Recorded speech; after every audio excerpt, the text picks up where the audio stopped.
I'm here to do an anime tier list. So Anohana, the flower we saw that day, I used to say that this was my favorite anime, but it's been eclipsed, you know, probably more recently by stuff I've seen. But this is I guess I'm just not going to be a spoiler thing. I'll keep this like minimally spoilery, I guess.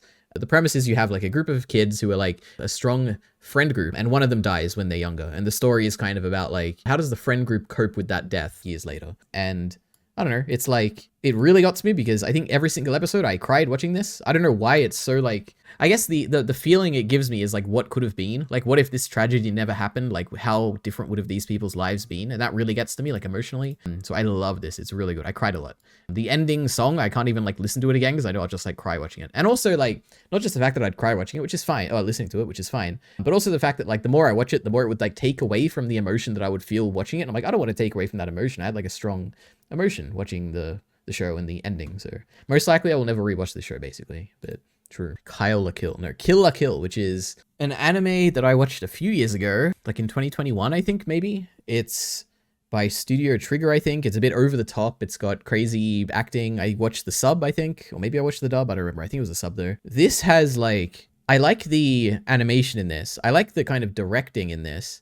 And I like the over the top nature, but it feels a bit weird at the same time. Like the one thing that sticks out to me is that I never liked the clothing. Like it's all about, there's like metaphors or like, I don't know what you call it, symbolism about clothing and like designing clothing, and like someone has like an ability that, or like has like a weapon that is scissors, and that's like a pivotal important plot detail. And there's like these naked people who are like opposing the other people, and they're like naked, and that's like anti-clothing or so. I didn't like that whole metaphorical aspect or whatever, but other than that, I really enjoyed this. Like it is really good. Even just like production wise, like it looks really good to look at, and it's like somewhat funny. I think the best bit is, I don't know what her name is, that you can't see her. Wait, Kill la Kill characters. The girl, whatever her name is, Mako. I don't remember her name being Mako, but whatever. This girl, she has like a bit where she's like giving a speech or something, and she's like doing a bunch of like expressive faces and stuff. It's really good. I like that. That's my favorite bit in the show, so it's great. But is it A? Actually, I don't know, maybe. There's a lot of good anime. I think it is probably B. Okay, I should probably read chat as well if I'm here. I can probably cut this out if I wanted to. Anohana, Heath is sleeping. Why is the Berserk image wrong? Oh yeah, so by the way, guys, I created this using the help of ChatGPT because I couldn't be bothered to manually do this. So if there's any mistakes, that's probably why, but it is what it is. It saved me a lot of time, that's for sure. Heath straight hating. True, Miller, true. If you cried anime, you were pussy on God. Okay. Rent free. Her dog's name is Guts or something. I don't remember that, but this was, I think, before I probably finished reading Berserk. So, but I knew about Guts back then. I don't know. So hype for Spy Family D tier. I guess we'll see. Okay, Berserk 1997, obviously A. I mean, I watched this pretty recently, like 2 years ago maybe. This is a great retelling of part of the manga that I like a lot. I'm not big enough of a fan, or I have not read the manga enough to be familiar with anything that was like cut or like any weird changes or anything. So I really liked watching this. I think like this is an example of like not having good animation, at least not to me. When I watch it, I'm like, man, this does like, there's not really, a lot of the motions are quite repetitive and it's a bit stiff at times. And I'm like, this isn't that good. But visually, it looks really good. Like directing wise, color wise, art wise, like it all looks really good, which really makes it like have a certain feeling in my mind. Like it gives the anime a certain tone that I think is really, really good. The voice acting is great. When I say the voice acting, I of course mean the dub voice acting, which is what I watched for this. Fantastic dub. What else is there to say? I mean, the story is obviously the story of Berserk that I love so much. The music is great in this. I love Forces. I love Guts' theme. There's a bunch of others in that, Bailet, whatever. I love them all. It's the best adaptation of Berserk that I've seen so far, until I guess this fan thing comes out, unless they like deleted that. I don't remember. But this is really good. I would recommend this to, I mean, I guess it's a bit like, it's not that scary. It's a bit like darker, I guess, but I'd probably recommend this to most people. Berserk is really good, especially the 1997 one. Code Geass. This is interesting. I like this a lot. The only real downside to this is probably the art style that I'm not really a big fan of. I know it's like a meme in the Blind Wave like reactions, but they really have long limbs and their faces all look pretty similar. And I don't know, I don't like this art style. But other than that, Code Geass is really great. It has some of my all-time favorite moments, which I guess I'm not necessarily going to say. Like the episode called Bloodstained Yuffie, like I really like that. Obviously the finale, everyone thinks that's really great, and I agree, it's really great. I like Lelouch as a character. I like his flamboyant portrayal of like, I was going to say like compared to Light Yagami, but he's like a tactician and he's like very flamboyant. I like it. Lelouch basically carries the show a lot. What else is there to say about Code Geass? Why do I like it so much? The music's pretty great. Is there anything? I don't know. It's just fun. It's a fun watch. I like Schneisel. I like the plot twists and stuff. It's like a fun show to watch, basically. I like Code Geass a lot. Anyway, let's catch up on chat again. Code Geass Easy D. That's kind of interesting. I know this is like kind of, I know especially there's a big split between season 1 and 2. I know a lot of people, I think, don't like season 2 as much, or they say it's like repetitive. I don't know. I didn't find it repetitive. I guess I did watch this quite a while ago, so it is like, maybe if I rewatch it, I don't know if I would like it as much. But I have watched certain episodes since then, and I did really like the episodes. So yeah, I don't know. It's not everyone's cup of tea. It's very exaggeratory. It's very nonsensical at times. The science fiction is not very good, or like not very like believable, I guess. But there's a lot to love in this show. Are you like 12? Enjoying the school shit is insane. I think it's funny. Okay, half of Code Geass is a comedy because it's got the funny like school stuff. But yeah, I do like it. Like one of the favorite episodes from this is like an episode where it's just like a school fair, or like I don't know what it is exactly, but it's like a giant pizza and there's like tomato crushing and like that. It's just fun to me and very funny. And they're like trying to chase people to like kiss them, and it's fun. It's not really a slice of life. I guess those episodes won't be like slice of life, but I do like that stuff, unironically. I like my girls to have emotions. Sorry, true. I also like emotion. Look at this. S tier. Anohana made me cry every episode. But talking about girls, Yuru Yuri. This was the biggest struggle that I have ever had to go through watching something. This is a slice of life, I guess, because there's like no interconnected story between any episode. There's no continuity whatsoever. It's a comedy, and I don't necessarily like the comedy. It's just like boring to me most of the time. Now there are like some good things, like there are a few like funny moments. The opening and the ending are like, I think the ending is probably better, but they're both really good. I think animation wise, it's like surprisingly well animated, which is like good to look at sometimes. There's like one character which is like there's like a character that doesn't speak basically, and it's like a really funny gag, so I like that. It's not bad. I guess it's not necessarily D. I don't know if maybe I will reshuffle these because I can't think of anything at the moment that is worse than this besides one thing, I guess, but I think I'll keep it in C. Like, I am open to watching a season 2 of this show basically, but yeah, it wasn't my cup of tea. Spy Family. So this is a bit of a mixed bag for me. I had high hopes going into watching this because everyone was like, firstly, this was like the most popular thing on Reddit like ever, I think, at the time. Like, it was getting so many upvotes every week. People were so excited for this. It was made by Wit Studio. Oh my god, it's got like good animation. Oh my god, it has like a cute main character who's gonna do like cute things or whatever. It's got like the cool spy guy, and it's got like the badass, like, oh my god, she's like a assassin woman. Oh my god. And so I had like high hopes. I was like, this could be interesting. A lot of people seem to like it.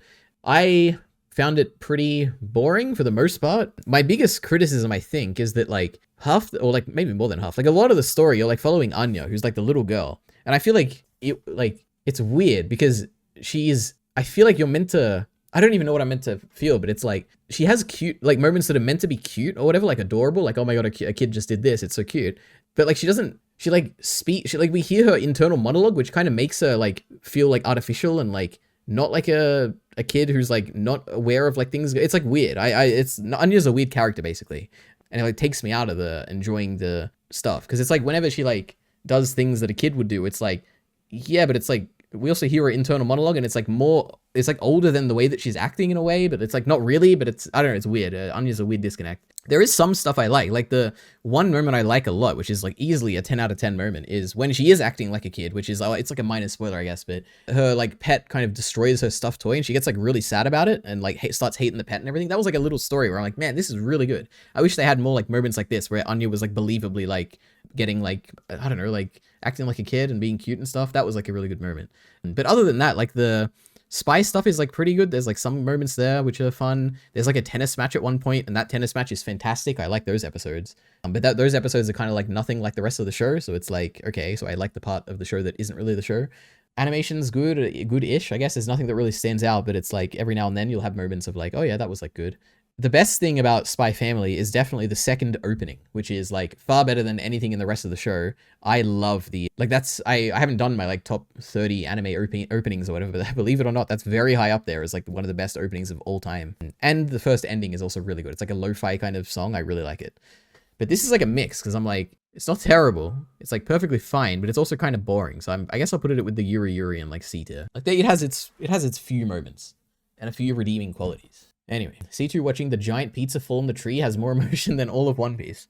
Maybe, but I do remember that as a good gag. Your dialogue is so cringe, man. Yeah, I guess that's also what that also bothers me a bit, because it's like meant to be a kid, but it's like it's not a kid like voice acting it either, and it's like, this is a bit weird. I don't know.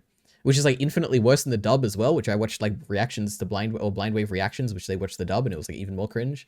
I don't know. Thoughts on the Becky x Lloyd storyline? I don't remember this at all. Becky is like the Anya's friend, right? I don't even know. I don't remember this enough. The one storyline I remember is that they were like playing dodgeball at some point. There was like a really tall kid, and it was like, he's like 10 years old. Oh my God. But yeah, anyway. Dragon Ball Z obviously has to, I don't know what to, like, this is my favorite anime as a kid. It inspired who I became, you know, because I look up to Goku so much. Like, what would Goku do in this situation? It's a fun watch. I like the Buu Saga. The Buu Saga is the best saga. I don't know what else I could possibly say about Dragon Ball Z, but it's amazing. I love it. The only thing better than Dragon Ball Z is Dragon Ball Z Abridged, which is, you know, Dragon Ball Z, but funnier and better and amazing. We love it so much. Why didn't you start at the beginning of the story? Are you stupid?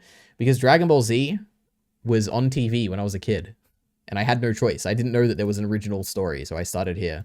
Because I'm an original fan, unlike Miller the Killer, who watched it when he was probably 20 years old or something. I have no idea. Anyway. Speaking of anime that are not very good, Demon Slayer. So again, this is absolutely confidently a C tier. There is very little that I like about Demon Slayer. One of the things I like about it is the fight at the end of the Mugen Train movie that was really good. And maybe the first episode of the anime I thought looked really good and had like a cool vibe to it. And vibes are like a big part of like why I enjoy like something. Berserk 97, a lot of that is vibes. It like has a good vibe to it, like a really cool atmosphere that's created by the production elements. Demon Slayer, first episode had a good vibe. The rest of the show, incredibly boring.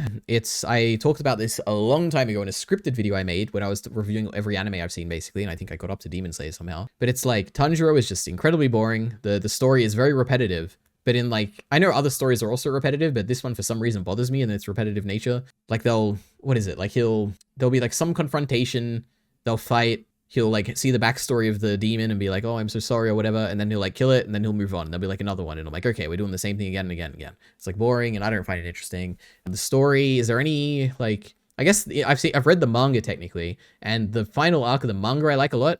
I think the anime's either done that like recently or is going to do it soon, so I'm looking forward to that. But so far everything in this show I don't necessarily like. All the characters are boring. Zenitsu is terrible. Like he didn't make me stop watching the show, but I got very close because of how annoying he was. I know people say that about a bunch of like characters in a bunch of anime. I don't think I've ever said it about another character that was at least to the annoying degree that Zenitsu is. I don't think I've been that annoyed by a character ever before. So Zenitsu takes the cake for me in terms of annoying characters, but I don't know. Demon Slayer, it's kind of boring because of how repetitive it is most of the time. Demon Slayer manga way better? I don't know. I haven't seen the anime beyond season 1 in the movie, so I haven't like overlapped because I think I started reading after the anime ended, so I don't necessarily know which is better, but you know, the final arc of the manga was good. The anime looks ugly with its overuse of effects, and they use like stock fire in the backgrounds that don't mesh with the art style. I think it looks okay for like most of the time. But the first episode I think looks really good. And there's obviously a few fights that are like famous that I think look really good. And for the most part, I think it looks pretty good. The one thing that I remember now that didn't look very good, I think, was there was a fight where there was like a girl and she was like throwing balls at Tanjiro, and there were like arrows or something, and I was like, man, these arrows feel really out of place. Or maybe did she have like arrow tattoos or something? I don't know, it looked weird. That was like the one thing, but I don't know, it looks fine. I like it. It looks good, I'd say, for the most part. Vinland Saga, the anime. This is I like it a lot. It's a bit weird of a situation, I guess, because season 1, I binged basically, and then season 2 was like week to week. We had discussions. I've already read the manga. Like, it was very different experiences for season 1 and 2. It's really good. It's engaging. Animation's great. Story is great. But I mean, if you really wanted the story, you could just read the manga, I guess. A lot of fantastic moments that really stand out. It has an interesting philosophy to it, or like a core theme that it's trying to convey about like violence, or I guess hating others. It's a very interesting theme that I haven't seen done before, very subversive in that regard. I just like it a lot. Vinland Saga is very good. I think I've talked to death about what I like about Vinland Saga. If you're interested, go to the Ordinary Ari channel, which is probably the one this video is going on right now, and look at my Vinland Saga manga read through with Jarky Bacon if you want to know what I think about it in depth. But I love Vinland Saga. Again, by Studio Wit, and then swapping to Studio Mappa, which we love Studio Mappa and Studio Wit, honestly. All right. Now, speaking of something that amazing, looking, fantastic, best thing ever. Oh my God, Mob Psycho 100. We love Mob Psycho 100. What can I say? I mean, it's like, firstly, production-wise, one of the best produced things ever. Like this is a gorgeous looking show. Best animation, best everything. Music's great. Voice acting's great. I don't know, whatever you can say about the production behind this, it is just amazing in every regard. Directing's great. Bunch of cool fights, bunch of emotional moments. The story is amazing. Mob's character growth is great. There's a bunch of cool characters that surround Mob that are amazing. The ending is fantastic. It has standout moments that are like react worthy, which is like a thing, which I like having, like moments like, oh my God, I'm looking forward to someone reacting to this, or I'm looking forward to rewatching this. Like there's moments like that in this. You know, I cried watching the show. I laughed watching the show. Mob Psycho 100 is absolutely fantastic. I would recommend this to anyone. If for some reason you're like listening to this and you haven't seen Mob Psycho 100, why haven't you? It's like fantastic. There's something in this for everyone. I would be shocked if you watched this and you didn't at least think it was like good. So absolutely go watch Mob Psycho 100 if you for some reason haven't. It's amazing. And like consistently amazing. Like all 3 seasons are fantastic. Yeah. So and the criticism is season 3 is a step down in the production level. To me, I mean, I guess I can maybe see that, but to me, it's like maybe like a 2% step down. I don't know. Like it doesn't, it's to me, season 3 of Mob Psycho is better than like pretty much everything I've seen. Like there'll be some exceptions, but like it's really good. And season 3 has some of the best like produced episodes generally as well. Just, I guess it's not as consistent maybe, but it's really good.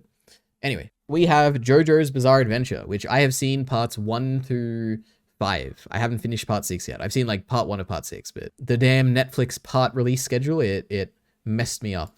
I was watching it and then I just took a break and I just never got back to it. But this is an interesting show because it's in a similar way to Doctor Who. It like has a bunch of different storylines in it that are very drastically different, and they have a bunch of different main characters in it with a bunch of different surrounding cast and everything. So it's like ensemble is the correct term, I guess, where it's like there's a main character and there's like a bunch of really close, like really cool main characters around them, and they go on like wacky adventures, JoJo's Bizarre Adventure, and it's like following a single family like throughout history, and it's cool. I like this a lot. It's either A or B. It's been a while since I've seen it. I think it's funny. I think it has cool action, cool moments like that. The openings are really fantastic. Some of the art is really cool, especially in part 4. There's a lot to like about this. Characters are like very memorable. Like there's a lot of characters I like in this. I quote this like all the time. Dio is like whenever I see like, I don't know what his voice actor's name is, but whenever I see Dio's voice actor in anything, and he's in a lot of things, the first person I ever think of is Dio, like obviously.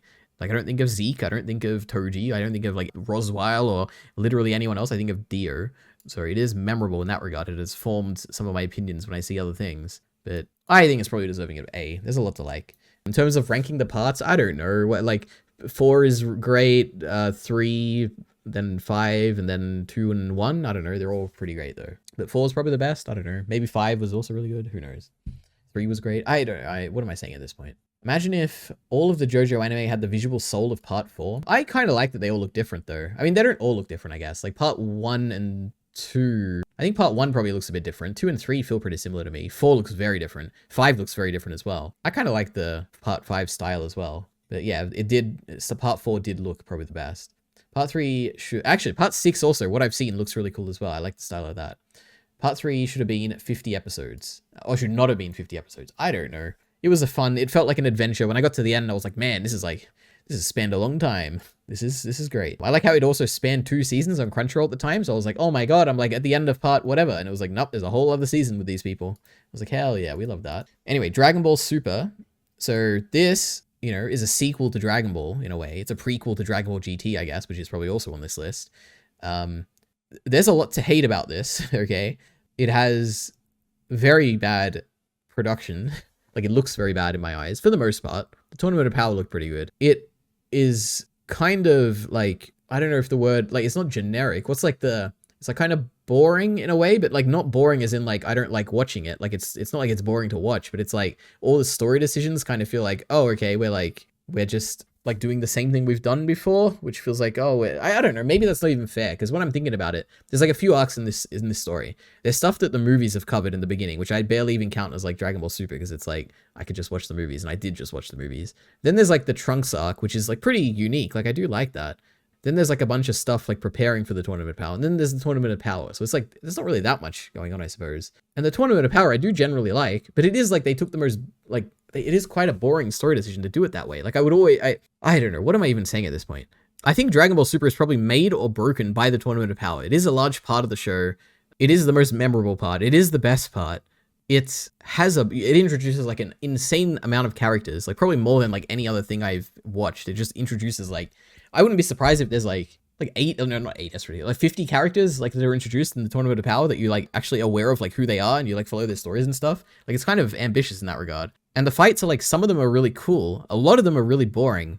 But like, you also get amazing moments, like the Jiren and Goku, like Ultra Instinct, like moment. You get like the Kefla versus like Goku Ultra Instinct moment. Like you get like Hit, who goes to like immediately punch Jiren when he thinks that he's at his weakest. Like you get like really amazing stand-up moments. You get the final episode, which is like one of the, like, it is the best episode of Dragon Ball Super. Like this has some high highs and some low lows. And well, let me think, what are the low lows? I guess the whole first 2 arcs, which are just the movies but worse.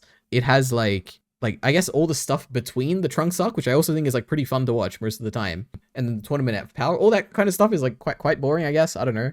It's fine, you know. It's good. I'd say it's good generally. I enjoyed this for the most part. There's a lot of issues with it. I did not enjoy the first 2 arcs, I guess, but it's a B. We can give it a B. Anyway, and I do look forward to this one day hopefully returning. I hope they don't just like keep making movies. I guess if they made movies in the style of Broly, I'd be happy, but don't make like the movie in the style of superhero that I didn't quite like, but just make another anime. I'm looking forward to it. I miss Dragon Ball action with adults so bad. It looks so much cooler. It is like, Daima is out at the moment. For anyone who doesn't know, Daima is like a new current airing Dragon Ball show that I haven't watched yet. It is kind of like, I mean, I've said this a lot, but I see the designs and they're kids and I'm like, man, this just like doesn't feel real. Like, I know it's probably really good and it, like, animation wise, it's probably really good and the fights are all really cool and stuff. It just feels like weird to me. I'm like, oh, like, it just doesn't look the same. I don't like it. Tournament of Power is like the best Dragon Ball arc, to be honest. I guess I didn't really talk about what I don't like about it, besides like the kind of, some fights are quite boring, but it's like it would have been, I just thought it would have been like so much cooler if they did what they like implied they were going to do. And it's like, you get whatever, an hour, like 20 minutes, however long the tournament is, and like everyone is fighting at once. But instead it is like the worst of the worst of like 30 seconds have passed and it's like a whole episode of like so much dialogue and stuff going on. It's like, I wish the pacing was a little faster, I guess. That's like my one criticism of the Tournament of Power. But the other good thing about the Tournament of Power is how long it is. So I don't know, I'm a contradiction here, but it's a show. This is a show I probably would, I don't know if I would watch the whole show again, but I'd definitely watch entire arcs again, that's for sure. But yeah, the music is so good, man. That is also true. The music in, like, there's a lot of memorable tracks in this. Like the one I remember the most is from the Trunks arc, where it's like, I don't know how to, I'm not going to do it now, but it's like a constantly ascending tone that like keeps going higher and higher, and it like meets a certain point. And I'm like, man, this is great. I like that song. And obviously the famous like Ultra Instinct theme, which has become a meme that transcends Dragon Ball even at this point. Like, it's great. Next up, we have ReZero, which is a isekai, I guess, kind of. I guess not kind of, it definitely is. The premise, for anyone who's mildly interested, because you find out pretty immediately. Actually, I won't say the premise, because it's like, it is like, you get like a whole episode, I think, where you don't know the premise yet. But it's like a sci-fi kind of thing. It's kind of really cool. The highlight of ReZero to me is the character moments. Like, there's an episode in season 1 where the entire episode is them just talking, basically. Like, 2 characters talking on a roof. That's it, the whole episode. And it's like the most engaging episode of the show, because it's like a breakdown of a character and then like really cool speeches and stuff, and another character lifting them up, and like, it's really good. Season 2 was a lot more convoluted in my eyes. The plot was a bit harder to follow. Now, maybe this is like much easier to follow if you like read the light novel, but I haven't read the light novel. I just watched the anime, but I still enjoyed season 2 a lot. Season 2, again, like if season 1 had that great speech episode that I liked a lot, season 2 has an amazing, probably it is better than the season 1 episode, which is like a big emotional moment, like toward the end of the series. And that really got to me. Like, I cried watching it. I was like, how is ReZero going to make me cry? But it did. So it's definitely, you know, it speaks to me emotionally at points. Production wise, like, it's generally good. I'm not the biggest fan of the like art style, but it's fine. Animation wise, it's great for the most part. The interesting thing about ReZero is that the episode lengths are kind of weird, like kind of random. I think like the lore that I've heard, which I have no idea if it's true, is that like the director, I don't know if it's the director or the studio or whatever, but they like buy out advertisement slots or something so they can like make it longer. Now, I don't know. I have no idea if that's true, but that's just what I've heard, which is cool if that's true. Opening and endings are great. Music's pretty great. The sound effect, you know the one, if you've seen the show, is pretty great. I would give this an A. There's a lot to like in ReZero. That's something I might read the light novel. The only reason I haven't is because it's not finished, but if it finished, I'd probably read the light novel. Why not? Sci-fi? I mean, it's definitely sci-fi, right? It has to be. I mean, I guess I don't know how the story's ending. Maybe it'll be like a fantasy element that will never be covered, but I feel like it's a sci-fi thing. I don't know. You can spell the Mushoku Tensei comparisons. I think the main reason you would want to compare this is that it's a light novel, I guess, and secondly, it's like an isekai, but there's not much similar between these two stories, that's for sure. Okay, now we have Dr. Stone. So this is something I watched very recently, like a year and a half ago, around the time I watched Berserk. I think my appreciation of the show has just gone up over time. Initially, when I watched it, like the first few episodes, I was not a fan. I definitely would have dropped this, but I had to watch it because, you know, someone told me, someone recommended it. I think Miller probably recommended it in the comment section, and I committed to watching it. I find it quite boring and frustrating at points in the beginning. I was hoping it would lean more into like the science fiction kind of elements of like what happened and how did it happen, and it felt like they weren't really answering any of those, and the explanations were a bit weird and dodgy. And it felt like the show wanted me to appreciate it for how smart the characters can be, but also like at the same time they were making really dumb mistakes and it was bothering me. But now that I've seen, I think have I only seen one season, or maybe I've seen 2 seasons. I think I've seen 2 seasons. I think the appeal of it is more so not necessarily the smart moments or whatever, but like the fun character dynamics, or like the fun character moments, I guess. And just like, was his name Senku? I haven't really thought about it for a long time. But the main character's like love of science is like a fun thing to see. It also like gives you a positive like it makes me appreciate like small things in life. Like there's a scene involving like a light bulb or something, and it was like, man, this is like this makes me so happy to be like alive and stuff and live in like human society. And it's like an inspirational show at moments too, which is kind of funny to think about. Not necessarily a fan of the art style. Is another one where some of the characters feel they look pretty similar, but maybe I'm just biased because this picture here has two characters that are identical, so maybe not. Maybe that's just my false memory talking. I feel like there's a lot more to say about Dr. Stone. I guess if you're really interested, there's like a whole video I made talking about it on the Ordinary Ari channel again. You'd have to find it. It's in one of the digests from 2023. But it has great moments. Did I cry? I think I might have cried when a certain character like is listening to a song and reminds him of something. I think it was really great. Is it A or B? I think it's A. You know, when I think the Dr. Stone these days, I do think very positively about it, even though I remember having issues with it. I don't remember quite what those issues were at this point, but I did really like it. Yeah. You know what I should do one day is like maybe a category thing where you like assign each thing a category based on what you most like about it. Like Mob Psycho, I think I like the characters. The Anohana, I like the emotions. Dragon Ball Z, I like the plot. I don't know. Anyway. GOAT, celebration of humanity. True, that's probably a good way to put it. It does feel like a celebration of humanity, and at times it works very well in that regard. It's so sick when they do like war arcs and shit in their unconventional way. That is true. I've seen one war arc in this, and it was very cool to see like interesting human technology being utilized in or being produced in different ways and used in different ways. It is very fun. There is a lot of fun in the show, that is for sure. Holy. Okay, let me drink some water. Okay. Next up, we have Death Note. I think this was like the second or third anime I ever watched. Probably the second, I think. What can I say? I love Death Note. I mean, I'll probably reorganize these because I think there's going to be a lot in S. But Death Note is fantastic.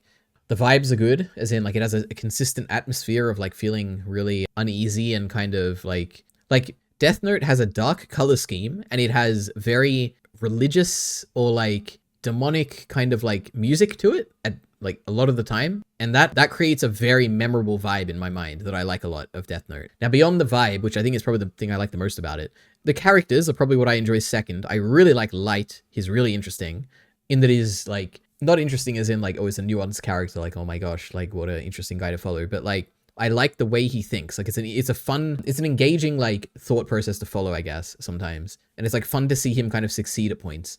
Like, oh, there's no way this plan is going to work, and then it works. And it's like, oh, that's really cool. Obviously, he has another character around him that is L, and L is also equally interesting. I think a bit less interesting, probably. I like Light more, but the dynamic that those two have is basically like a detective slash criminal being hunted by the detective. I like it a lot. It's fun. There's a lot of plot twists in the show. It's a lot of, I don't know, moments that stand out as interesting. The show has a drastic plot shift at some point, and it is definitely weirder after that, but I don't think it necessarily drags the show down that much. Like, I do still enjoy the stuff after the big thing that happens, and I think the ending is fantastic. I really like the ending of the show. I watched the dub again. The dub performances I really liked. It's good, really good. I like Death Note a lot. And to that, Heath says ill. So thank you, Heath. All right, Evangelion. Now, I don't remember this enough, okay? I watched this show technically a few years ago. I think before COVID happened, so maybe like 2019 or something. I think if I watched this again, I would like it a lot. Now, this is something where I think the point of the show went over my head, which is I think the point of it is mainly to focus on Shinji's character and like loneliness as a concept or something like that. I don't quite know. I'd have to rewatch it to kind of come to that conclusion, but it went over my head. So I think story-wise, I was focused too much on the plot and I didn't necessarily follow the plot that well, so I didn't like it in that regard. But there's certain moments I remember from this. But then again, I'm not sure if they were from this or from the movie. So maybe I really like the movie and I just don't like the show as much. I don't know. I like the directing in this, that is for sure. The art, the animation, all that too. The music is amazing. Like Angel Attack or whatever is a really fantastic tune that I like a lot. But I think overall it's a B right now. I could easily imagine this on a rewatch going into the S tier, especially the movie, which I every now and then I like see clips from it. I'm like, man, this is a really good movie. But I think it goes in B for now. I wish I paid more attention when I watched it, I guess. Or gave it more charitability. But I'll go back one day and watch that. All right, next up we have Kaguya-sama, Love is War. This is an A, easily. It's funny. It has perfect pacing. It's one of those shows, like, I guess similar to Yuru Yuri, but like does it well in this case, which is that each episode has like 3 mini stories within it. I think at least in season 2, that was the case. In 3, I don't know if season 1 also had that, but it makes it feel very fast paced. But also like when I got to an end of an episode, I wasn't like, oh, I like That felt so short. Like, oh, goddamn, why is it so short? And I have to wait a week to watch the next one. It felt like, I felt like I got a lot in that. And it feels like a satisfying like journey by the end of the episode. So pacing wise, it's great. It's funny. Characters are fun. It has obviously Chica, who is one of my like maybe top 5 character designs of all time. I like her character design. It has the Chica dance, which is a big meme these days. Art, animation, it's pretty great. Animation is fantastic, especially at like the most random moments. They'll like put all of their time into making some of the most animated over the top reaction ever. And I like it a lot. Things like just random scenes like the Sauron dance and like the athletics tournament at the end of season 2. And like, there's so much to like in the show. It's really good. The only real drawback to the show is the premise itself, which is that a lot of the time you kind of want things to progress in the relationship and then it doesn't happen, but sometimes it does. And when it does, it's like really great, but a lot of the time it doesn't happen and it like frustrates me. So I guess that's kind of my one drawback of the show, but it's great. I have a movie to watch. I haven't seen the movie of this, so I'm excited for that. One day I'll watch it. Okay. Next up, we have The Promised Neverland. So I've only seen season 1, so I'm only going to rank season 1. Season 1 is A. It's great. It's a pretty simple like escape. Like you want to escape from a place basically, and it's like kind of fun. It's got a good vibe to it as well. Like it feels very suspenseful. The characters are kind of interesting. There's only really 3 characters or maybe 4 characters in this that stand out, which are like the main 3 and then the mum. But it was fun. It was like, again, it was very short, like only 12 episodes, I think. I enjoyed watching it. Mystery was kind of cool. I did read the manga. The manga has like one arc afterwards that I think is really good. Then it really falls off, and I did not like the ending of this story, but season 1 itself was great. Now we have Fooly Cooly, or FLCL, or Furikuri. This is a D. I did not like this show. I think this is probably Yuru Yuri. This had some stuff I liked, so it's not going in D, I don't think. But this I gave 2 chances. Both times I didn't enjoy it. I think the one good thing about the show is it has really good animation, is what I remember. But I don't even remember what I hated so much about the show. I just remember not enjoying it. I think like there's I think the point of it is like a metaphor for puberty or something, or growing up, and I just found it very uninteresting. Yeah, I don't know. Fooly Cooly, not for me. But I don't quite have a strong reason why. I just know I don't like it. All right. Next, we have School Live. This is a solid B tier. I love this. This is I don't want to spoil it. This is a show that you should definitely go into blind. I can say that it is funny. It is engaging. And I did cry at one scene, which is like kind of crazy. If you like have seen the show, you're like, what scene did he cry in? But I guess I can say it was like toward the end and it involved a certain animal, I guess. I don't know, but it was great. I like the show. It's fun. And if I say anything more, it's just going to spoil it. Just go into it blind. It's great. Like one of my most prized moments of the show is like being shocked by it. So I think it's fun. It's a good idea to go into it without knowing anything. I think it's really great. Anyway, Full Metal Alchemist Brotherhood. This is a solid, probably, is it A, is it B? It's been so long since I've seen this that I don't quite know how much I like it. I know it's definitely not S, but it's definitely A or B. I think right now I'm feeling a B. It feels like a saga. It's a very long story. Would you consider this sci-fi also, maybe? The general like world this is in is that there's people who are alchemists who can like, manipulate certain, do I even remember the premise? You can like do things, okay? You can like do equivalent exchange and you can convert one type of matter into other types of matter. And it's like, whoa, this is like kind of crazy. So the power system is like cool in this. There's like an overarching plot and like there's plot twists and stuff. There's certain familial relationships that are interesting. I don't quite like it has good action. It has plot twists and stuff. I don't quite know. It's like engaging. I'd say it's very engaging, but I don't have strong opinions on it. Animation wise, it's great. Art style is pretty great. Music's great. Voice acting's great. I watched the dub for this as well. Voice acting was great. And the ending is really great too. So there's a lot to like in this, but nothing that's like amazing, I don't think, in it. Most overrated piece of fiction. True, that is what Miller says. I mean, the only reason I would think this is overrated is because it is like the second highest thing ever on Mal, which is kind of crazy to me. But I think most people think it's like really great, which I don't think is that crazy to think it's really great. And I'd probably rewatch it. Should the ending be about political revolution? I don't know. I don't remember enough about the show to know. I know there is like it is about war and there is like some politics in this. Like one of the characters you follow is like a politician basically, or kind of. Well, I guess they technically are. But I don't know, the politics of the show did not stand out to me as like this is the most engaging part of the story, so I don't know. But to some, I'm sure it is. Next up, we have Yamada's First Time. So this is a comedy. The premise is that, do I even remember the premise? I think there's a girl and she wants to sleep with, am I crazy? But I think she wanted to sleep with 100 guys before summer before summer, I think. It's like kind of funny. I enjoyed watching it. It has the Kaguya summer frustration of like, I wish something would happen now, and then it like doesn't happen, but sometimes it does as well. So it's like kind of cool. I'd give it a solid top of C tier, okay? It's better than Demon Slayer. Next, we have Attack on Titan. I mean, it's obviously yes. It's funny because the more I like something, the less I want to say about it because I feel like I've spoken about it a million times. Obviously the great production, obviously like the great story. I've watched, it has emotional moments, it has engaging moments, it has plot moments, it has sci-fi, it has interesting themes, it has a great conclusion, it has a great beginning, it has some of the most action ever, it has some of the plot twists ever, good voice acting, good music, good direction, good everything, okay? It's fantastic. Attack on Titan's great. The only issue I have with it is that I remember not liking the first half of the first season, but this was a long time ago, and I am curious if I rewatch it, if I also would not like it as much, or maybe I would like it more. But it's fantastic. I don't know what to say. If you're interested in action with a good plot, then I guess watch Attack on Titan. I'd probably recommend it to anyone. It's a little gory, but I mean, it's not that gory. Like the anime senses a lot of stuff, so I don't know. Really great. We love Attack on Titan. If you're interested in Attack on Titan, go watch basically any Attack on Titan video I have on the Elite Ari channel, or a variety of discussions on this channel, I'm sure. All right. Says a lot about you that you put nihilistic trash above Dr. Stone. What is the nihilistic trash? Death Note? I feel like all of these have like a very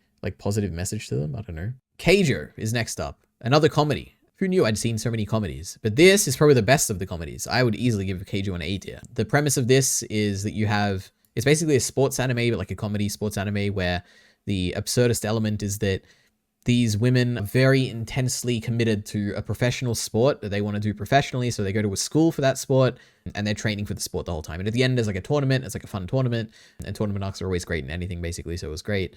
And the premise of the sport is that you can only hit your opponent with your boobs or your butt. And so it's absurd in that regard, but I know it sounds like, oh, to just be fan service or whatever, but it's actually engaging, like plot wise. And it's also funny. So I do really like this show. It is good. And it's really short as well. It's like 12 episodes or something, but it's great. Okay, now we have Gurren Lagann.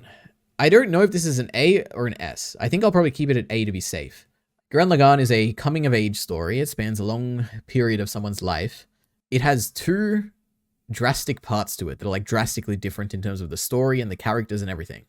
The first part, I like a lot. The second part, I love. They're both pretty great, but the second part is better to me in my eyes. The ending of this show is one of the best endings I've seen in terms of like how engaged I was. And there's certain moments in this show that are so absurdly amazing that like elevate the show higher than it should be. One of the things the show does very well, which is something I talked about when I talked about this in my Every Anime I've Seen video series, is that it doesn't take itself seriously, but it like also kind of does. Well, I guess it doesn't. That's probably what it is more so. That it like, characters will say the most absurd things, and at face value, it's kind of like goofy, but like in the context of the show that doesn't take itself seriously, it's like the most profound and like serious thing ever. And it's like really great in that regard. And I really like this about that. I really like that about the show. But I guess beyond that, it's what is the main appeal? I guess this is probably like a character growth kind of story where it's like, man, it's really interesting to see how these characters grow and what they learn from their experiences. And it has like some cool action, and especially toward the end. And it has an amazing opening scene. So watch that first scene. If you like the first scene, you'd probably like the rest of the show. So have a look. It is also crazy how far like the society changes in this show from beginning to end. It is definitely a story of like growth and like seeing how different the show like how things evolve, and I guess, and stuff like that. It's great. I love Gurren Lagann. Music's great. Row fight the power. Amazing. So yeah. The bit where they just go through beating all the four generals was kind of dull. Yeah, I mean, I don't necessarily remember that well, but I think it's in the first half. There is stuff like that in the first half where I'm like, man, that wasn't like the most interesting thing. But the second half carries it like really highly. And also like there is a lot of stuff in that first part, like meeting Nia. Like I love Nia, and her like introductory episode might be the best episode of the show. I don't remember enough to know. Like the stuff toward the end is really good too. But that introductory episode with Nia is really great. And Nia's voice actor is amazing. And I watched the dub, of course, again. So great dub performances in Gurren Lagann. Anyway, that's Gurren Lagann, A tier. Samurai Champloo. This is a tough one, because when I watched this, like in 2017 or something, like 8 years ago, whenever, this was probably like my favorite thing ever. I think I gave it a 10 out of 10 on Mal. It's amazing. I remember liking unironically, I think I just remember liking the fighting. And I think the fighting like at the end was really cool. And it ended on like this ambiguous kind of like dark tone. And I was like, man, that's kind of interesting. But now that it's been so long and I haven't thought about it much, and I don't watch reaction videos to it like at all, I don't know quite like why I gave it a 10 out of 10. Like I don't remember that much about it to like still give it a 10. So I think it's probably an A, because I do really remember liking the fighting a lot. And the main character, like there's three of them, but the girl is kind of goes off and does her own thing. But these two are kind of like what do you even say? Like they're opposites, or like an interesting dynamic, I guess. And it's fun to watch them kind of, and like the different way they approach problems and stuff, and their different fighting styles and stuff like that. So I like that. But yeah, I'm not quite sure what I liked so much about it. I'm curious to rewatch this. There's one scene I remember thinking like was one of the best scenes I've ever seen in my life, which is there's something I like in stories, and I've talked about this many times on Digest if you watch my Digest, but sorry, not stories, I guess, but in like audio-visual media, which is when there's like really loud, overbearing music to convey a certain feeling, and then there's like visuals that are on the screen that are like not necessarily as bombastic as the audio is like making it seem. And the show does that at one point where there's like a character that's basically walking up to someone, and there's like really loud drums that are playing, and it's like you understand what's going on here with the like most tamest visuals ever. You understand like the intensity of the scene just through the music, and it's really well done. I like that a lot. Like that was like a standout moment in the show. But anyway, I don't know what else to say about Samurai Champloo. It's really great. And the opening is very memorable. I remember the opening song at least. Heath is question marking, how is it a dark ending? I guess dark's probably not the best word. It was I don't want to say what happens. Let me think. It's like a kind of a sad ending, I guess. Like, oh, that was like a little subversive. I don't know. It was an interesting kind of like, it made me sad when I finished. I was like, man, like that's how the characters like, that's how they end in this story. Like this is the end point for these characters. It made me sad, like a good way. I was like, man, that's kind of interesting. Yeah. But maybe I could misremembering. It's like 8 years ago I watched this. Next up, we have Bunny Girl Senpai. So this is something I watched because it was really popular. And I think Mother's Basement made a video talking about how the opening is like amazing. And yeah, I remember enjoying this when I watched it. I think in retrospect, it does seem a bit cliche, I guess, or like I guess cliche is not the right word for it. It's a little silly at points, where the premise of this show is like, I think it's like specifically teenage girls when they're going through, I don't know if it was like puberty or if it was some like hormonal thing or whatever, or maybe it's just like nothing like that. And I don't know what I'm thinking about, but at certain like moments in their like teenagehood, they develop like, no, they don't develop like a superpower. So they like turn invisible, or at least one of them does. Maybe they all do. I don't remember. There's like some weird thing going on, like super like science fiction wise with girls when they turn a certain age or something.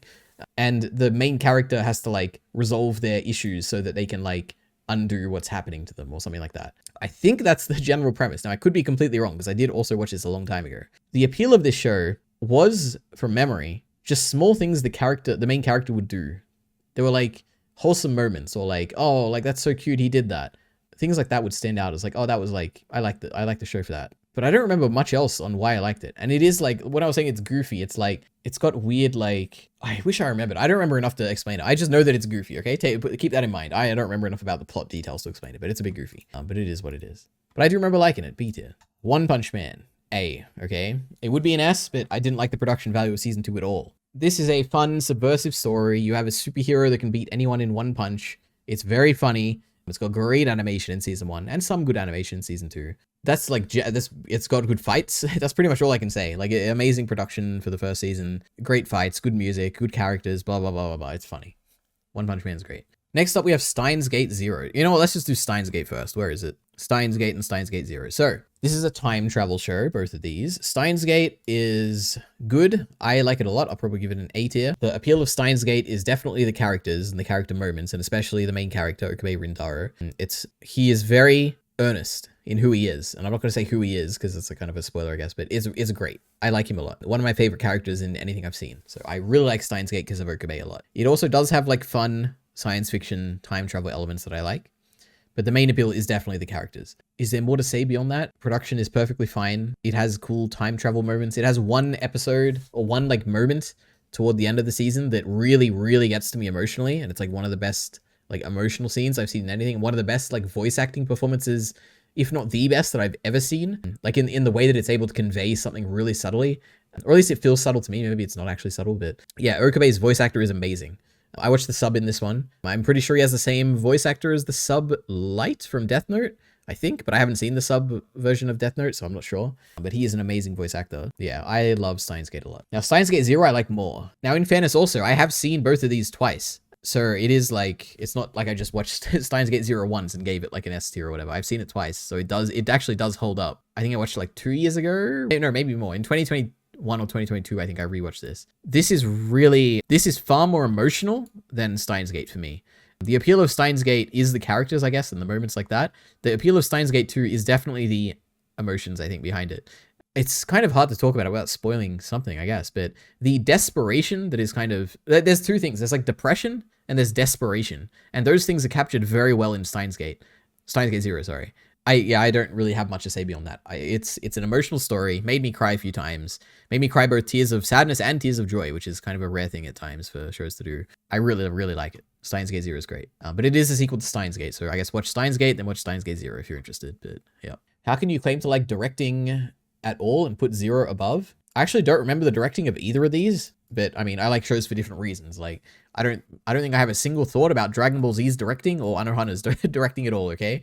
But they're up there too. Anyway, the original Steins Gate is so cool, like how they do the hot summer heat with the glaring sun. That is true. You like hear cicadas is like a big thing I remember from Steins Gate, and I remember like that setting the atmosphere. Like when I'm talking about vibes and atmosphere, Steins Gate feels like it has a hot atmosphere, that is for sure. And a lot of the white colors that are used in the show and stuff, it makes it feel very hot and like summer-like and has like that kind of feeling to it. So I do agree. Cowboy Bebop. So this is a kind of slice of life. I don't know. Like it's a serialized, it's the one where like there's no real connecting overarching thing except for like every now and then, very rarely.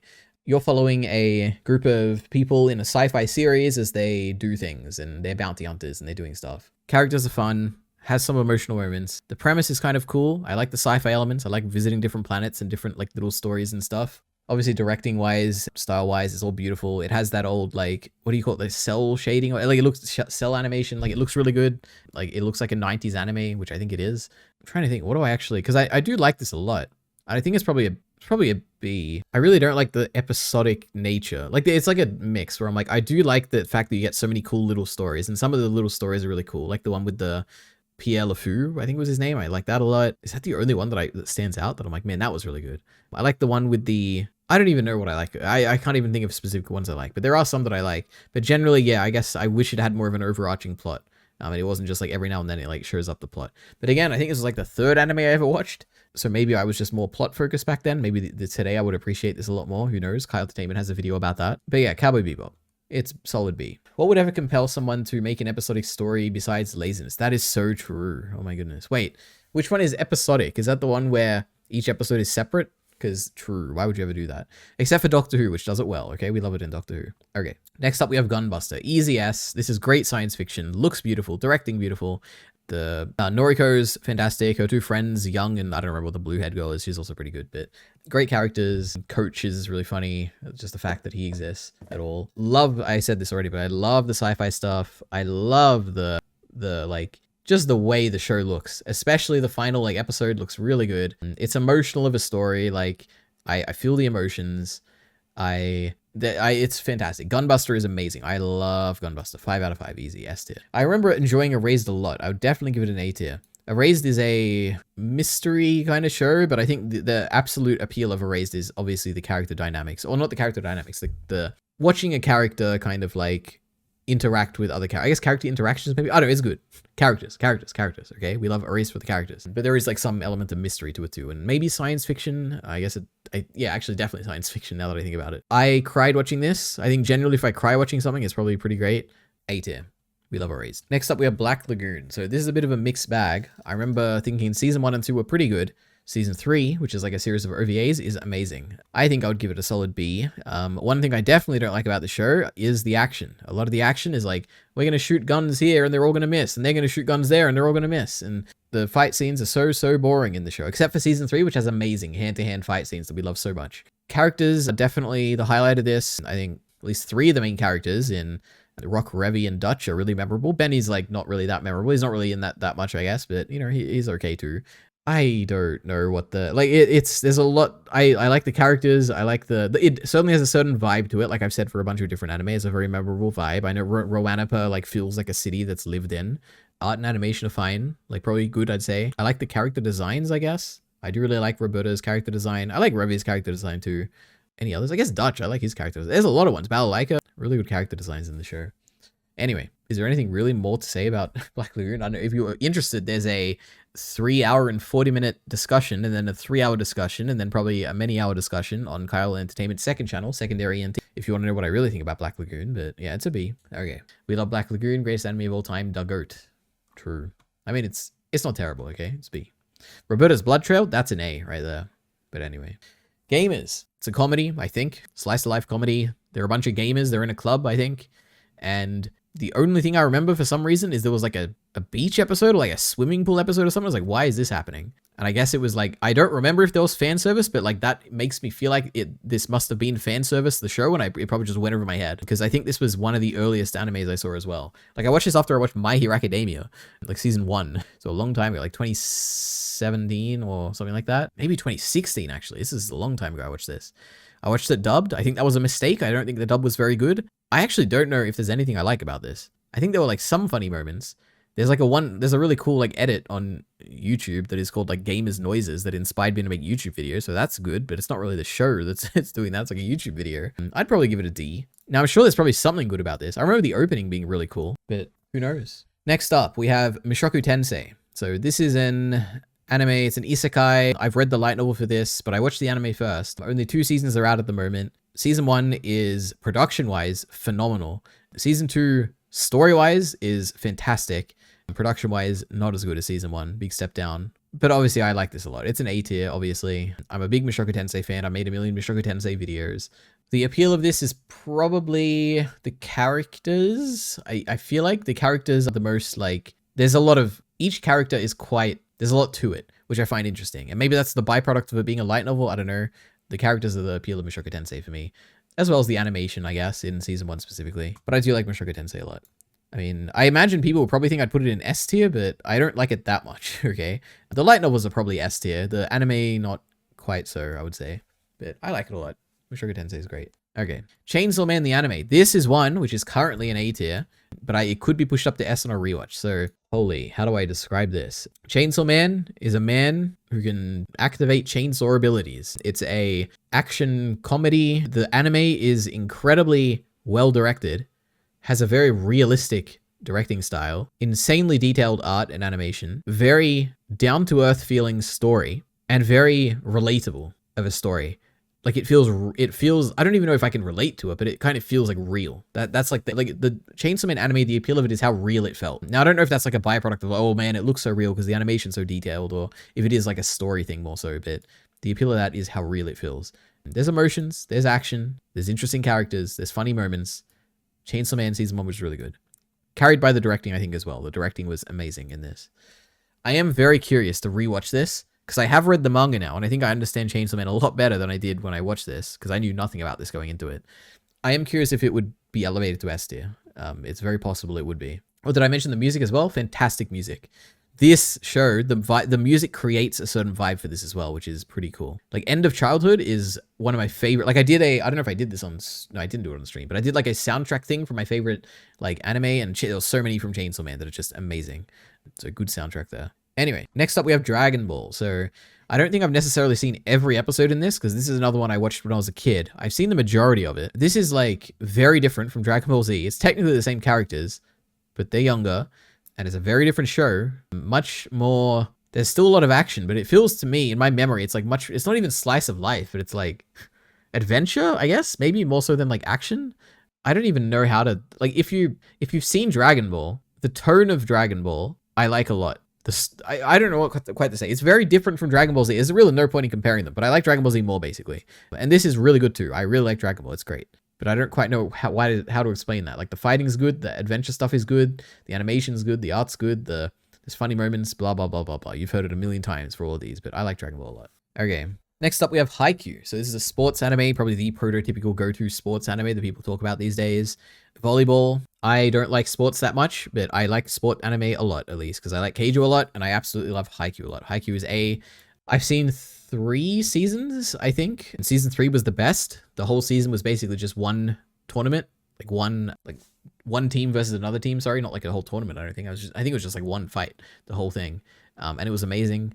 It has. I mean, if you like sports, like I guess you kind of understand why anyone would like Haikyuu and why I like it, which is that you follow the stories of these characters, and then they have a day to test themselves, right? Like it's like you follow their journey toward the ultimate like day where they're going to be actually performing, which is like doing their like sport, in this case volleyball, and then you're like invested in their story as you're watching them play the sport, and it's like you know how much it means to them, like it's certain small moments that, you know, otherwise if you didn't know who they were it wouldn't matter at all. Like there's one, like the best moment, I mean it's not really a spoiler I guess, but the best moment in the show is when a certain character is spiking the ball and then a certain character jumps up to block it, and it's like afterwards when he blocks it, he he cheers, and it's like, oh, a character cheered, that's crazy. But it's like it's the best moment. I think I might have like I think I teared up watching that. It's like, man, because it's a guy who like doesn't really show his emotions and never really cared about the sport, but at this moment it's like he truly understands how much the sport means to him, and it's like, man,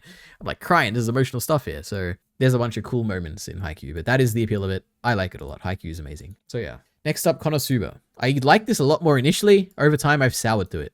I don't like the comedy that much. It's like somewhat funny in some parts. I remember there was a scene where they went to this village, like some religious village or something. I remember that, thinking that was a really funny like episode scene or something. The story is, you know what? It has a very similar issue to Kaguya-sama and whatever the other thing I talked about was. Bunny Girl, no, not Bunny Girl Senpai. Basically, the story of Konosuba is some guy, it's again an isekai, some guy gets reincarnated, and his goal is to like, I don't know what the goal is. There's like a demon lord they want to fight or something. It is a comedy through and through, and basically they make no progress. Okay, I don't think they're gonna beat this demon lord eventually. Maybe they will in like the final episode or something, many seasons from now. But it feels like it's more a slice of life. Like we're gonna do funny things and not make much progress, which bothers me. It is what it is. It's not really. I also don't. The comedy isn't for me. It's a bit predictable at times. The characters are kind of cool. I like Aqua. I like Darkness. I like Megumin or whatever. Kazuma. They're all. Oh, Kazuma, was that his name? Am I a genius? Did I just remember the main character's name? Please tell me I'm right. Oh, I'm so smart. Okay. They're all great. Explosion, amazing. The animation for Explosion is amazing. That's it. Not much that I mean, it's not that bad, but it is what it is. Next up, we have Jujutsu Kaisen. So this is a not a battle. It's a shonen, okay? There's fighting and stuff and cool powers and oh my god, blasts are being sent off and there's really cool characters. Gojo is amazing. Toji is amazing. And Sukuna is amazing. Who else is there? Who am I forgetting? Todo is pretty great. Nanami is great. There's a bunch of cool characters in this. The appeal of this is probably the animation and directing. Season 2 specifically was fantastic. Season 2 is probably S. Overall, the show is probably an A. I mean, some of the best fights and stuff that I've ever seen. If you like fights, I don't know why you haven't seen JJK. I guess that's like its big appeal is how cool the fights are. And it has somewhat like the overarching story is like, okay. I do like the story in season 2 a lot. It's just beautiful. It's like beautifully looking show. That's basically it. It looks really good, and that carries the show a lot of the time with some cool characters. The beginning of season 2 has like a mini arc, and that is like so much better than the rest of the show. It's impressive. Like in terms of story, I mean, like I was really emotionally invested in that mini arc, which is impressive for JJK, where I never really thought I'd get that emotionally invested in it. But yeah, beyond that, the rest of the show is pretty great. All right. Kyle says, I love JJK, especially that panda. The panda's okay. Funniest fall off of a series. Apparently it does get worse after the anime finishes, so I'm curious about that, but yeah. Next up, we have another Dragon Ball related thing, Dragon Ball GT. I like Dragon Ball GT a lot. It's very short, only 64 episodes. Now that might sound long, but it's very short, okay, compared to all the other Dragon Ball stuff. It has a few arcs. Some are more interesting than others. I enjoy the Baby Vegeta arc. It's like a zombie apocalypse, basically. Has a bunch of cool stuff in it. There's a new transformation that's introduced in. Why am I? I'm going to spoil Dragon Ball GT. Super Saiyan 4 is cool, okay? Baby Vegeta arc is cool. I like the ending as well. It's really great. The fight with Omega Shenron, I remember loving that as a kid, and I did rewatch this in 2016, I think. So I've seen it twice technically. I do want to rewatch this again. This is something that I would love to rewatch just to see if it actually does hold up now that I've seen a lot more anime. But I don't know what to say. It's fun show. The exploring stuff at the beginning was like, it was okay. It was like mildly enjoyable. Pan was like a cute character where I'm like, oh, you know, she's like trying her hardest and she's like kind of annoying and I like that about her. What else is there? There's some funny moments. I mean, it's Dragon Ball. The music is like a bit ominous and scary. Like the tone of this show is definitely like when I'm talking about positive tones for a bunch of other shows, this is not a positive, not positive is not my thing. I'm trying to say that there's like sometimes the tone of a show can make it really good. Even if the rest of the show, like I don't really care about it that much. The tone is enough to carry it, like Death Note, even though I do like the other stuff in Death Note too. The tone of Dragon Ball GT is only a detriment to the show, okay? It only just makes me feel negative feelings when I think about it. So yeah, it has a poor tone. But other than that, it's pretty great. All right. Miller says, so bad Toriyama had to redo it. True, even after his death, he's still remaking GT. But it is an interesting thing that people like Dragon Ball Super more than Dragon Ball GT is kind of crazy to me, but it is what it is. You mean America's soundtrack? Yeah, it's the worst soundtrack I've ever heard. Yeah, the American one, sorry. Yeah, I haven't heard the Japanese one. It probably is, it has to be better. Yeah, the Dragon Ball GT soundtrack is not good. The opening is cool. Like, step into the Grand Tour, step into the Grand Tour, Dragon Ball GT. I love that. That's great. I don't like the music though. Anyway, I'm trying to think. I know there's more I like about. I do like Dragon Ball GT a lot. Like putting it in B is maybe a bit of a disservice, but it is probably fair because I do want to rewatch it before I like think it's better than it is. But yeah, B. Revolutionary Girl Utena. What are we doing? It's in A, obviously. Now this is an abstract story where the plot doesn't really matter. I want to rewatch this. I started to rewatch this and I just never finished it. But there's a girl, there's other girls too. There's some guys, they all have emotional issues, but they're all like abstract and symbolic and I don't know. There's like a mini arc in the middle, which is about like everyone confronting something that like is concerning them or like something about their development that is like not quite right and they have to come to terms with. There's like a mini arc like that. It's called, I think it's the Black Rose arc, or am I thinking of another show? Wait, Black Rose arc. Yeah, Revolutionary. It's really good. I really like that. Some of that stuff was like, man, this is like some deep diving into characters that I've never seen another show do before. But it's like, it doesn't necessarily deep dive into them. That's the thing. It's like, it feels so real, basically, when I'm watching those elevator scenes sometimes. It's great. I love Revolutionary Girl Utena. Opening is fantastic. I love Utena's character design. There's a moment where, I don't even know how to say this without spoiling it. There's a moment where it's like, the whole episode of character is like monologuing, and at the end you get like a reveal for like what she's actually monologuing about, and it's like the most gross, like, oh my god, I can't believe this happened thing, and it's like, man, that really affected me. There's some good stuff in Revolutionary Girl Utena. Utena is a very interesting character too. I want to rewatch the show, absolutely. And I have not seen the movie, so maybe the movie's like really good or something, you know? Anyway, let's see. Next up we have The Ancient Magus's Bride. So this is an anime I only watched because when I was watching other stuff, I think maybe Steins Gate, Zero, or maybe Steins Gate, on Funimation, because there used to be a Funimation app that you could watch stuff on, or maybe it was like Anime Lab or something, whatever, some other app. This was always promoted right at the top. The Ancient Magus's Bride. Watch it now, the new hit thing. And I gave in and I watched it. The main thing I remember about this is that it's like a fantasy slice of life romance thing, but it was like a bit weird because she's like a young girl and he's like an old demon, and it's like, this is a bit weird. But I feel like there's no way it could be weird in retrospect, and maybe I should rewatch it. Maybe I'm mischaracterizing it in that way, because I feel like I wouldn't have liked it if it was like weird like that. So it's probably something going on here. I think like Elias had like his memories lost or something. Maybe that's what made it weird, not weird. I don't know. The vibe of the show, again, like all the other things, it is an amazing vibe. It's very fantastical. Like it feels like it's a very much a fantasy setting, has all the common like fantasy tropes of like different, the elves and are there even elves? Basically the vibe that you get from fantasy is the vibe that the show gives me, and I like it. The music was really good. The first opening, I mean, I think there's only one opening. So good. I get chills every time I listen to it. It's just like a cute, cozy slice of life-ish show with a little bit of like love or romance or something. I don't know. It was cool. At least that's what my memory tells me. I also watched this a long time ago. So long ago that I think the streaming platform it's on doesn't even exist anymore. All right. Anime Lab, my beloved. True, I used to like Anime Lab a lot. I don't remember why, but I did. When they killed Anime Lab, I quit watching anime legally. Okay, well, Crunchyroll is out there, and Crunchyroll is really great, so you should consider that. Are you sure it isn't sci-fi? I mean, there's probably some sci-fi element to it, but I think it's mostly fantasy. Next up, we have my favorite anime of all time, Heavenly Delusion. This is a sci-fi, okay, kind of slice of lifey, but also had towards a goal. You're following these characters as they're like adventuring throughout like a particular place, trying to find a particular destination, and it's just fun. The world they live in is very alive. The characters they interact with are very interesting. They themselves are interesting characters. There's some cool plot stuff. There's like two storylines that are happening concurrently, which are like kind of cool. Both of them, I mean, like it's not like, oh, we're swapping to this one, I'm so bored. I like both of them equally. Really good animation, really good directing, really good voice acting. I watched the dub.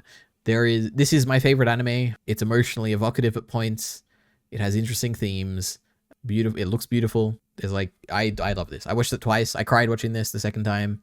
It's great. I would recommend this to most people. It is a bit disturbing at points, and I would probably classify this as like probably the closest to horror. I don't necessarily think it is horror, but it's probably the closest out of all of these that I've seen. But yeah. Next up, Madoka Magica. I like this a lot. I've watched it three times now. I've watched it twice in the sub and once in the dub. I think the dub is also pretty great. Sub is obviously pretty great too. The appeal of Madoka Magica is definitely the aesthetic, absolutely. Like the way the world is designed, the way the characters look, the witches' labyrinths and the animation for those, like the eclectic art style of Madoka is probably its biggest appeal. The movie is obviously, you know, visually one of the best things I've seen in my life. The show is also pretty great though. But the other interesting thing beyond the aesthetic, which is like the main appeal, is definitely the character writing and the themes. If you're interested in like what I actually think about it, I do have a video on this channel where I'm talking about, or Ordinary Ari if you're watching the video, I guess, or the stream, I guess, is probably who I should be talking to. I discussed Madoka Magic with Kyle Entertainment. There's a lot of stuff I talked about with themes there. I think there's a lot of interesting themes and character things that happen. Go watch that. It's interesting. Kyle says you got him, Heath. True. He got me good. That time I got reincarnated as a slime. This is an S tier. I enjoy this thoroughly. This is another isekai where a guy gets reincarnated into another world. This time it is a magical world. I guess they're all magical worlds typically. He's a slime. Slimes are really weak, but he's really strong because he absorbs a bunch of like mana or something at the beginning. It's like kind of cool. It's just fun. Like he always wins, but then sometimes he doesn't. I just enjoy watching this. It's like a power. This is like, I know people say other things I've seen are like power fantasy. I think some people say Mushoku Tensei is like a power fantasy. I don't know why they would say that. That time I got reincarnated as a slime, that is a power fantasy, and I love it. I love the power fantasy elements of it. Yeah, it's fun. A lot of fun. And there's cool like character moments too, especially in like season 2. I've only seen 2 seasons, by the way. But yeah. Ascendance of a Bookworm. So this is something I watched very recently, last year, I think. I've only warmed up to this show over time. When I watched it, it was very tedious. I did not want to finish it. It was incredibly long. It was like 30-something episodes as well, I think. Very slice of lifey, very poor production elements, like animation, like I guess that's mainly it, directing maybe, but the music was good.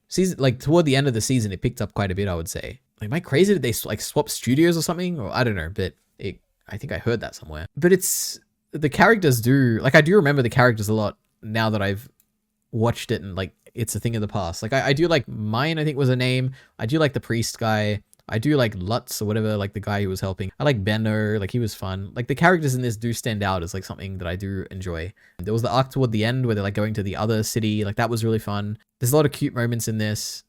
I do like this a lot. So it can go in B, you know. We'll put it next to Black Lagoon for now. Next up we have Hunter x Hunter. This is an amazing anime, probably my second favorite anime of all time. It's a contender. It'll be up there with Mob Psycho. I don't know which one's better, but I don't know. What can I say about Hunter x Hunter? It's a fun, but also incredibly profound story about fighting. I don't know what it's about. Like it's like a shonen. There's like battles and stuff, and sometimes it's very subversive in the way it does battles. And there's an arc called the Chimera Ant arc, and it gets to me emotionally. I cried so many times. How could I sell someone on Hunter x Hunter? Let's see. Do you like fighting? Do you like engaging stories? Do you like interesting character arcs? Then I don't know, Hunter x Hunter's for you. As well as good animation, good music, good art, so on and so forth, okay? Mill the Killer says, it's like One Piece but worse. I haven't seen One Piece, but maybe that's the case. I have no idea. I don't know what it's about either, Ari. Straight mid. It's so true. But no, Hunter x Hunter's amazing. We love it. Okay, 5 to go. Slime Diaries. This is like a slice of life variant of That Time I Got Reincarnated as a Slime. It's basically the same characters, but I think it was between the 2 cours of season 2 that were airing. There was like they just wanted to air stuff in between, and they did, and it was a slice of life show. It was like cute at points. Nothing too crazy happened. I think there were like some wholesome moments. I don't have strong feelings on it, but I'd give it a B. It's pretty great. Okay. Dororo, I also watched this recently. This is a show that, unlike Ascendance of a Bookworm, that I've only appreciated more over time. I think Dororo, I've like pretty much kept the same opinion, or like, if anything, it might have gone down a bit.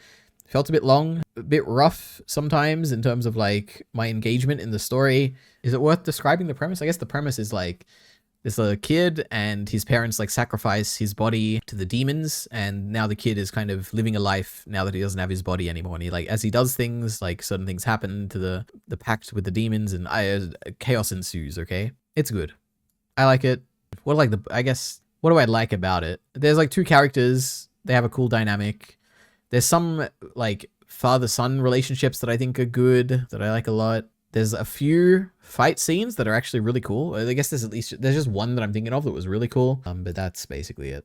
It's pretty good. Diebuster, straight trash. This was terrible. This is like a comedy, but like not good. But it's not really a comedy, I guess. It's like a light-hearted Toad. This is basically a sequel to Gunbuster, and it's terrible. In no way are they comparable. I don't like it. Now, this might be an issue of me not like either paying enough attention when I was watching it, or just like not understanding it is entirely possible.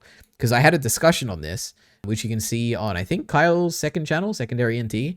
And I basically was like not following what the other people were saying. So I think I just didn't pay enough attention to this, but I did not like the show. And mainly because the comedy was not for me. And I guess maybe because I liked Gunbuster so much, I was hoping for something which was like, I guess a bit more similar to Gunbuster, but it was very different.